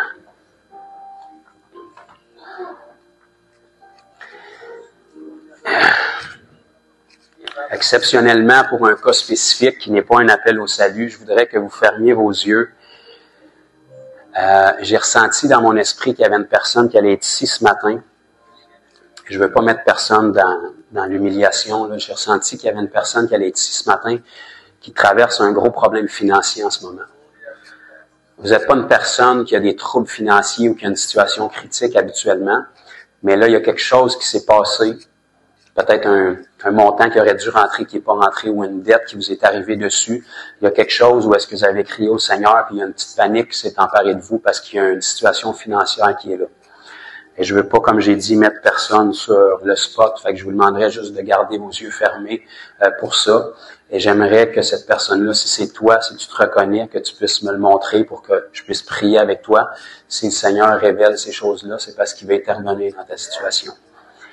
Je ressentais que c'est pas quelqu'un qui a habituellement des problèmes financiers, mais là, il y a un événement spécifique qui s'est produit, et puis il y a un besoin qui est là. Le Seigneur veut faire une percée, les bancs du ciel sont pas brisées. Amen. All right. Merci, Jésus. Seigneur, je te remercie d'avoir identifié cette personne-là, cette famille. Et je te prie maintenant que tout ce qui vient pour voler, pour dévorer, pour dérober la provision que tu as pour eux, dans le nom de Jésus, maintenant, j'appelle une percée financière au nom de Jésus. Que les semences qui ont été mises par cette famille-là pour toi puissent porter leurs fruits dès cette semaine. Qu'on puisse briser le fardeau financier qui est là, que tu puisses régler le problème financier qui est là, que tu puisses amener une paix et un calme, une confiance dans cette situation-là, Seigneur. Que ce soit pas un fardeau lourd, que ce soit pas une source de conflit pour la famille, pour le couple. Et je te prie maintenant même, Seigneur, que ta présence vienne sur cette famille et que tu puisses intervenir favorablement pour eux, qu'ils sachent hors de tout doute que c'est toi qui es intervenu avec fidélité à nouveau. Et on appelle la provision qui est nécessaire sur leur vie maintenant même dans leur situation, au nom de Jésus. Merci, Seigneur. Alléluia. Merci Dieu. Je ressentais aussi qu'il y avait une personne qui était ici, que tu as une inquiétude spécifique au niveau d'un de tes enfants, ton fils. Je ne sais pas si tu es un homme ou une femme, mais il y a une situation que ton fils traverse en ce moment. Je ne crois pas que c'est un jeune enfant, je crois qu'il y a un certain âge. Et puis il y a une inquiétude qui est là. Soit que c'est pour son salut, pour c'est des mauvaises décisions qu'il a prises dans sa vie ou une mauvaise relation qui est dedans. Mais il y a une inquiétude qui est là. Le Seigneur a vu ton désir, il a vu ton besoin, et il veut intervenir ce matin. Si c'est toi, tu es interpellé, tu as de l'inquiétude pour ton fils en ce moment, pour peu importe la raison, montre-le-moi, lève ta main, fais-moi un signe, on veut prier. Amen. Juste attendre quelques minutes s'il y en aurait plus qu'une. Merci Jésus. Alléluia. Le Seigneur veut parler, le Seigneur se soucie de nos vies, le Seigneur entend même nos pleurs si on ne les verbalise pas. Soit que c'est une belle coïncidence ce matin, puis que je suis vraiment chanceux de tomber là-dessus, ou c'est vraiment le Seigneur qui parle. Seigneur, je te prie pour ces enfants, peu importe à quel âge ils sont rendus. Je te remercie, Seigneur Dieu, parce que l'inquiétude et la souffrance d'un parent se rend jusqu'à ton cœur, parce que tu es premièrement notre Père. Alors, je te prie premièrement, Seigneur, pour les parents, que toute inquiétude puisse quitter, que toute crainte, que toute remords peut-être, que toute remise en question sur ce qu'eux ont pu semer dans la vie de ces enfants-là puisse quitter. On brise tout lien de condamnation, de regret qui peut être là. Et dans le nom de Jésus, maintenant, je te prie pour ces fils, qui sont peut-être des fils prodigues, je te prie d'intervenir dans leur situation, que peu importe ce qu'ils traversent maintenant, tout ce qui suscite une inquiétude chez leurs parents, je te prie d'intervenir dans leur vie, de les toucher, que peu importe comment loin ils se sont éloignés de la destinée que tu as pour eux, tu puisses redresser les choses, redresser leur route, leur trajectoire, afin que ta grâce puisse être déversée sur eux. J'appelle une protection divine, une percée sur leur vie et le salut s'ils ne te connaissent pas encore, Seigneur. Je te remercie de fortifier ces parents-là, que leur prière puisse persister, que la foi puisse être rétablie au milieu de leur prière et que dès cette semaine, ils aient un signe que tu as intervenu favorablement envers leur fils, au nom de Jésus. Amen. Je ressentais qu'il y avait quelqu'un ici aussi qui avait un problème au niveau sanguin. Je le sais qu'il y a beaucoup de diabète, de cholestérol. Souvent, chez les gens, c'est plus commun, mais je ressentais que c'était plus que ça. Donc, si vous êtes au courant ici qu'il y a quelque chose au niveau de votre sang qui cloche, que vous avez déjà eu un diagnostic de quoi que ce soit, le Seigneur veut vous toucher ce matin. Donc, faites-moi le savoir. Je n'ai pas besoin de savoir le nom du problème ou votre groupe sanguin. Mais si vous savez qu'il y a quelque chose qui cloche au niveau sanguin, je veux le savoir. Merci, Seigneur.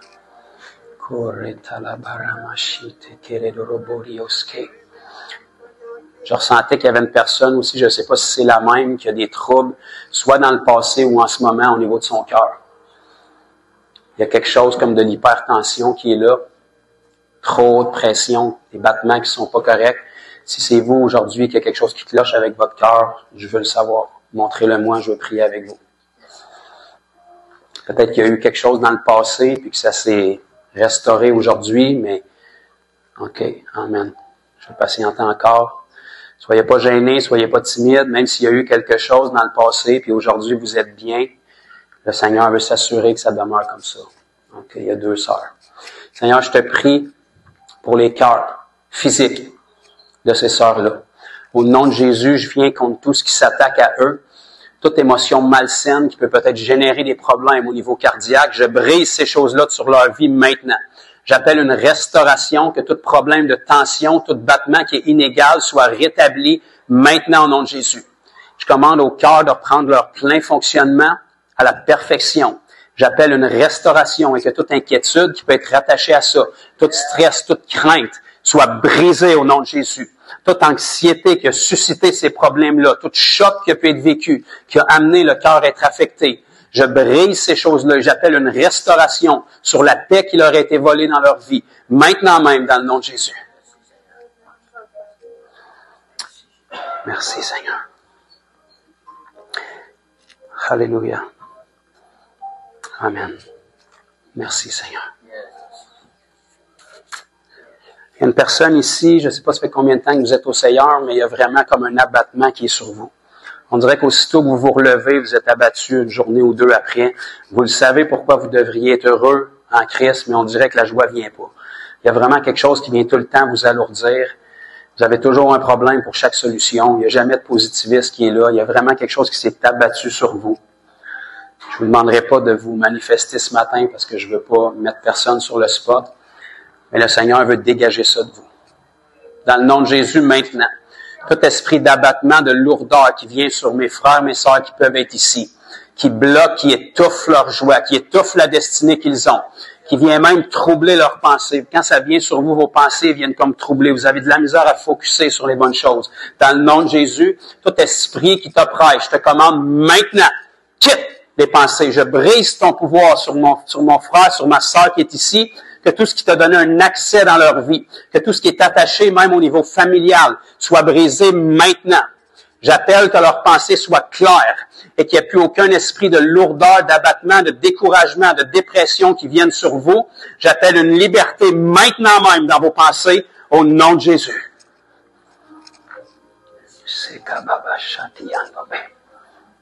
Seigneur veut juste rajouter même cette personne-là, juste pour te montrer qu'il t'identifie et te connaît.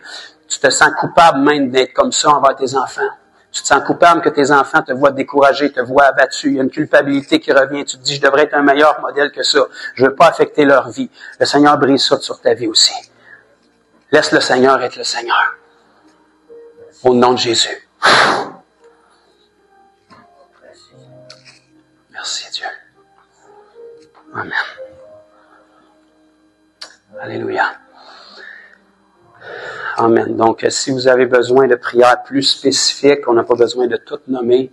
Le Seigneur vous aime autant, même si ça n'a pas été mentionné ce matin. Donc, je demanderai à l'équipe qui est présente d'avancer, ou au moins un représentant des couples. On veut prier avec vous. Et si vous voulez être équipé, être entraîné pour apprendre à partager votre foi, pas dans le but que vous deveniez des évangélistes de rue, mais dans le but que vous deveniez des témoins dans votre quotidien, venez rencontrer un des membres de l'équipe, et puis échanger vos coordonnées, fixer une rencontre, et puis ça va vous faire que du bien dans votre vie.